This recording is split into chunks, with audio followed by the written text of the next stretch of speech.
So when I knew the album was done, I remember there was a day where I was like almost like exhausted hearing about my own childhood. Like I was like, we're good. Like, girl, we're done. We're good. We said it. We're fine. Like there was like, it was almost like I was just like, it's out. And I knew the project was done. I was like, the album is finished. So that brings us to getting ready for the first single. So the first single was Close the Door, and I actually chose that because my little brother Billy, I played it for him, and he's really picky, and he loved that song. And for some reason, that's like the guy's favorite song. Like the guys, the straight males always love Close the Door. And it's so funny, I'll play it and they'll be like, this one.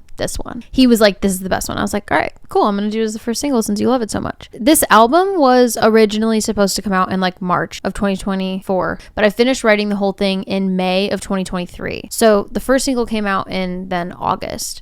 It's difficult because you want to give the song the best chance, and so you're like doing all the content, you're doing all the things you're supposed to, but you don't want to do anything that isn't real. Like you want to do ads, but you want to make sure that like it's not fake bots that are coming to it. You want to get playlists, but you want to make sure that they're real playlists or they're like professional editorial playlists. Like you don't want to do anything that is fake numbers, because it really doesn't matter. If you have millions of streams, like I guess maybe you make some money, but like if it's not real people, it literally doesn't matter. You can't play it live. You don't have a fan base.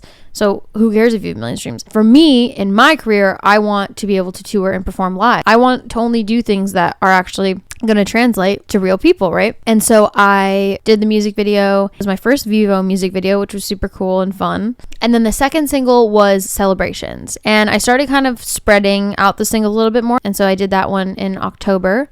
And I was only going to do 3 singles originally. Then I had this label opportunity come up for 3 songs. And they wanted to take Close the Door and then 2 other ones. And I did that. And sadly, it was not a good experience. You know when like you really like a boy and they're like, we're going to date, and they're bringing you to their family and like they're bringing you to their friends and they're doing all of the things on paper, and then they ghost you. It was like that. Finally, the deal ended. I was really depressed for a while, and it was not obvious. I wasn't talking about it on the internet, but I was very sad because all of my releases were pushed back, and I had this amazing project that was ready to go, and I was just being told, just wait it out, just be patient, just wait out. There's not really a reason to wait out putting music out. People will always take more songs. You can always put music out, and I will for sure always write more. So thank God. So grateful. I'm so blessed. I'm out of all of it. There was also a situation where the person who I was connected to, turns out they didn't work for the company anymore. So now that I've been connected with a different team, they're actually really awesome and really responsive. It could have probably been a better experience than it was, but I learned the most important lessons, which was never stray from your intuition. I didn't want to sign a record deal. I was encouraged to. And never again will I do something that I don't want to do if I don't want to do it. I'm not being stubborn. I'm not being closed-minded. I know what's best for myself. Other people do not know what's best for me. I know what's best for myself. Please learn that lesson young. This might sound stubborn, closed-minded, because I still have my own fears. Like, am I being stubborn, closed-minded? No, you're not.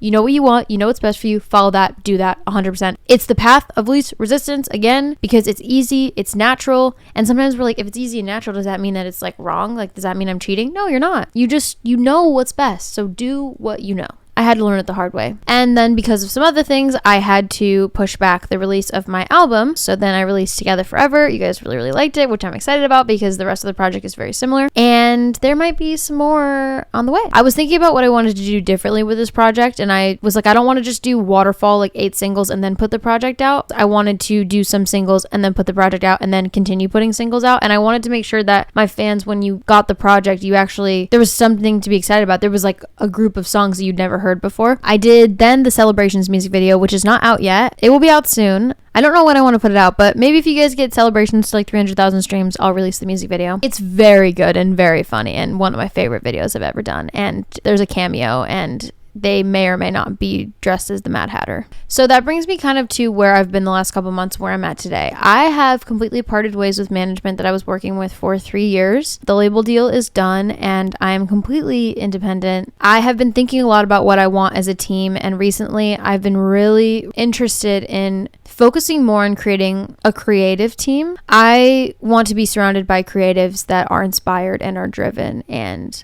really, really believe in what they're creating. And so that's kind of what I'm praying for right now, is to find more people in different ways, not that in music, but like, you know, visual artists and graphic designers and things of that nature that I can really surround myself with. It's scary for sure, but also this was long waited, and I don't know why I put myself through so much stress and pressure and this is what it needed to be. And I'm really happy about my decision. I would change things, but then I would just have to learn the lesson later, and I'd rather learn it now. Now doing it alone, that's sick. Like, I feel empowered by it now, so it's completely changed the narrative for me. A huge moment for me was when I submitted Together Forever.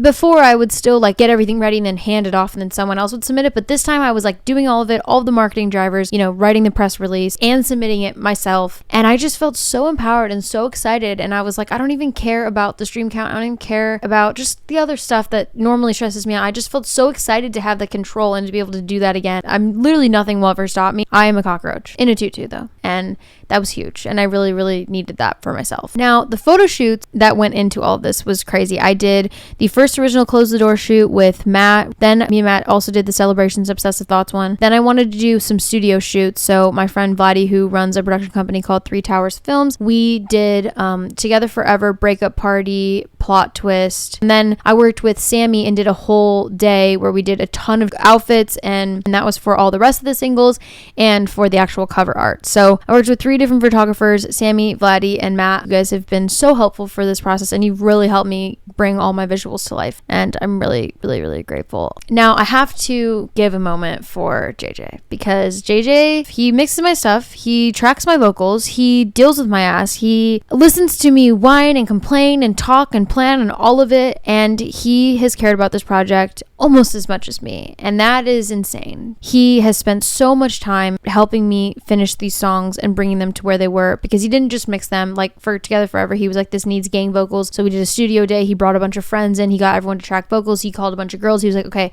I need you guys to send me like your vocals and do that. And he just cared about these songs so much, and I could never repay him, and I could never thank him enough for everything that he's done. But yeah, he helped me so much, and this project would not be what it is without him. So Amy. It's also a very important part as an artist, as an indie artist, without management, to make sure that all of these splits and all the back end is taken care of. That's making sure that everybody feels like it's fair for the hours that they've put in and the work that they've done. They've gotten their split, and that's really important to me, because I don't want anyone to feel like I didn't appreciate the time and the effort. I try and be as grateful as I possibly can, and this is hours and hours, and I'm asking people to put their hearts into these songs, and they absolutely did. And so I want to make sure that they feel that I also showed up for them and made sure that they were happy with the final product as well. So then there was all of the social media part, and that is a whole nother monster. That is making sure that you have stuff in every form for every single platform, and making sure that you're keeping people updated. And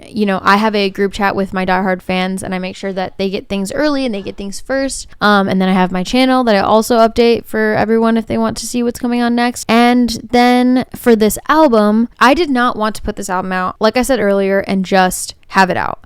I wanted to do the absolute most. For Instagram, I'm doing multiple posts that are selfies, but also journal entries that I designed with a little bedtime story that I wrote. I am doing these YouTube videos where I'm taking you through the whole process. I'm planning a tour right now, so I've had to plan all the cities and the shows and how it's going to work and who's going to help me and how I'm going to get to each place. Since I only have 6 weeks before it comes out, making sure that all of the Instagram posts are planned, by date, so that I don't miss anything. Making sure that in the carousels I include like all the videos that I wanted and all the things that I took throughout the whole last 2.5 years. Making every single lyric video, scheduling all those, doing all the descriptions, and then writing the press releases for each single, writing the press release for the actual entire album. I have a lawyer though, and that's really important. Honestly, it's really all you need. You just need a lawyer. Just get a lawyer. Before you get anything else, just get a lawyer. So it's pretty much 24/7, and I wouldn't change it for the world, and I have had so much fun doing this. And then I had to do, the album trailer and the announcement video. I edit those as well. So it's almost like I'm making you a video on like all the best things that happened in the last 2 years. I'm explaining like how much fun this is and how much I love it. I've always been so obsessed with behind the scenes. Ever since I was young, I was like obsessed with that. And so I wanted to do a video like that and being like, this is how it happened. And I know you might be thinking, a whole album? Wow, thanks, Annie. But what if there was more? What if there was a deluxe version?